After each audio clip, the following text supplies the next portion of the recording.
ஆண்டவரும் அருமை இரட்சகருமாக இருக்கிற இயேசு கிறிஸ்துவின் ஆச்சரியமான நாமத்தில் தினமும் கர்த்தருடைய சத்தத்தை கேட்டுக்கொண்டிருக்கிற என்னுடைய பிள்ளைகளை வாழ்த்துகிறேன், ஆசீர்வதிக்கிறேன்.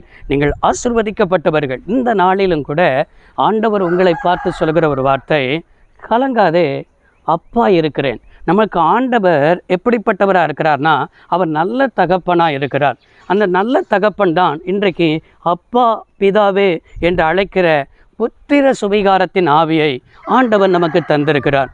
பொல்லாதவர்களாக இருக்கிற நீங்களே உங்கள் பிள்ளைகளுக்கு நல்ல ஈவை கொடுக்க அறிந்திருக்கும் பொழுது, பரலோகத்தில் இருக்கிற என் பிதா தம்மிடத்தில் வேண்டிக் கொள்ளுகிறவர்களுக்கு நன்மையானவைகளை தருவது அதிக நிச்சயம்ங்க.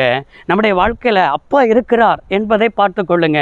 அவர் உங்களுக்கு சிறந்ததை தருவார். உங்களுடைய வாழ்க்கையில் எந்த காரியத்தில் தோல்வியை கண்டிருக்கிறீங்க, உங்களுக்கு எந்த காரியம் நடக்காமல் இருக்கிறது, நீங்கள் அப்பாவுடைய சமூகத்துக்கு ஓடி வரணும். அப்பாவுடைய சமூகத்துக்கு வந்தீங்கன்னா உங்கள் குறைவுகள் நிறைவாகும் என்பதை தான் ஆண்டவர் பேசுகிறார். ஒரு தகப்பனுக்கு 2 பிள்ளைகள் உண்டது. ஆனால் இளையவன் அவன் என்ன செய்தான்? தகப்பனுக்கு துரோகம் செய்தான். எல்லாவற்றையும் என்ன செய்தான்? சேர்த்து கொண்டு தூர தேசத்துக்கு போய் துன்மார்க்கமான ஜீவியம் செய்து என்ன செய்தான்? எல்லாவற்றையும் செலவழித்தான். அதுக்கு எல்லாவற்றையும் செலவழித்த பின்பாக தான் அவனுக்குள்ள புத்தி தெளிந்தது.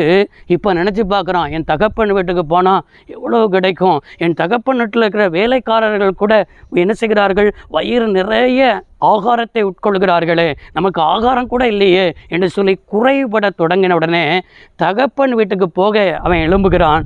ஆனால் அங்கே லூக்காளுன சுவிசேஷ புத்தகம் 15ஆம் அதிகாரம் 20வது வசனம், தகப்பன் தன் பிள்ளையை தூர கண்டு என்ன சொன்னா? மனதுருகி ஓடி கிட்ட போய் அவனை கட்டி அணைத்து முத்தம் செய்ததாக எழுதப்பட்டிருக்கிறது. இந்த நல்ல தகப்பன் என்ன தகப்பன் தெரியுமா?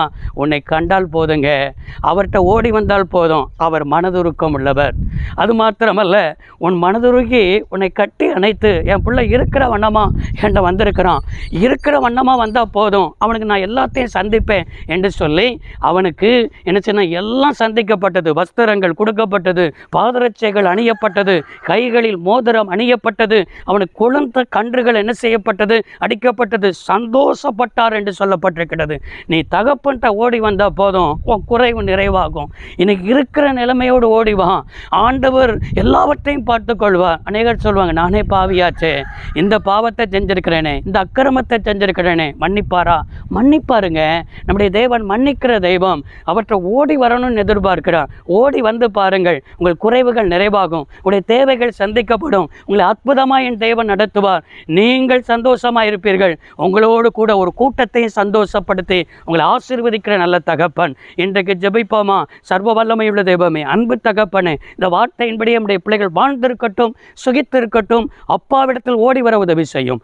கலக்கம் மாறட்டும். இயேசு ரட்சக நாமத்தில் பிதாவே, ஆமென். கர்த்தர் ஆசீர்வதிப்பாராக. God bless you all.